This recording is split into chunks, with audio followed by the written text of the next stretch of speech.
Natunto ng mga otoridad ang imbakan na mga hinayjack na produkto ng mga suspect na napatay sa engkwentro sa Dasmariñas, Cavite.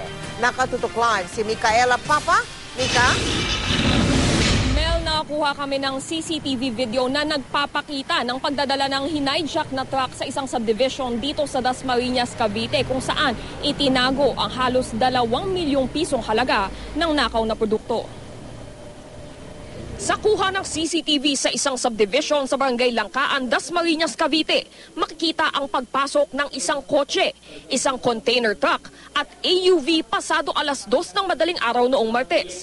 Ang mga sasakyan pa lang ito ang sangkot sa hijacking ilang oras pa lang ang nakalipas. At ang truck naglalaman ng halos 2 milyong pisong halaga ng keso at margarine.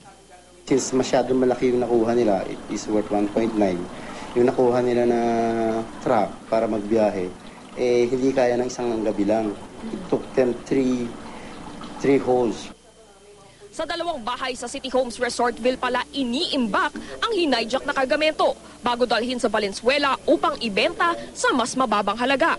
Ayon sa may-ari ng isa sa mga bahay, ipinasuyo lang sa kanila ang mga produkto. Ang sabi nga po bigas. Saglit lang po kuhanin ko na bukasan.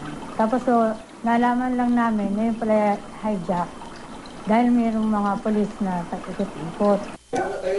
At sa follow-up operation daw ng Dasmariñas PNP, natimbog kahapon ang 3 lalaking na huling nagmamaneho ng kotseng nakita sa CCTV. Naglo-load kayo doon sa truck. Saan daw kayo papunta noon? Hindi ko alam, ma'am. Basta doon lang pinakarga talaga sa amin. Hindi pa rin naman nakilala ang 4 sa 6 na nasawi sa 2 magkahiwalay na engkwentro sa may imbakan ng hijack na produkto sa Barangay Langkaan at sa Barangay San Agustin. Kumpirmado namang pulis ang 2 sa mga sospek na nasawi sa engkwentro na sina PO2 Robert Santos at PO1 John G. Liangco. Pag sila pinatatabi ng gano'n, they have to look for a lighted area. And then medyo matao, at least hindi sila mag-stay doon sa madilim. Kung kaya nga nilang hindi naman siya marked vehicle kasi when we conduct checkpoints or mga patrol, we use marked vehicle.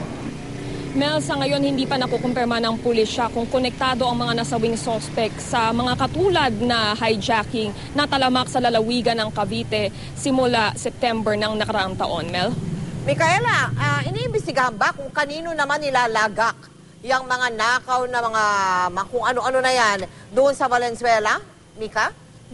Mel, sa ngayon ay wala pa nga silang information kung kanino talaga dinadala to o kung sino yung mga nagbebenta nga nito pagdating sa Metro Manila. Basta yung karanasan nga daw nila sa mga gantong hijacking doon daw sa Maynila dinadala itong mga produkto na na-hijack at yung mismong mga pahinante na kinausap kanina na siyang magdi-deliver dapat nitong kargamentong ito, hindi naman daw nila alam kung saan nila dadali na particular. Ang sinabi lang na dadali nila ito sa isang naghihintay na truck na magdadala naman papuntang Maynila, Mel. Maraming salamat sa iyo, Micaela Papa.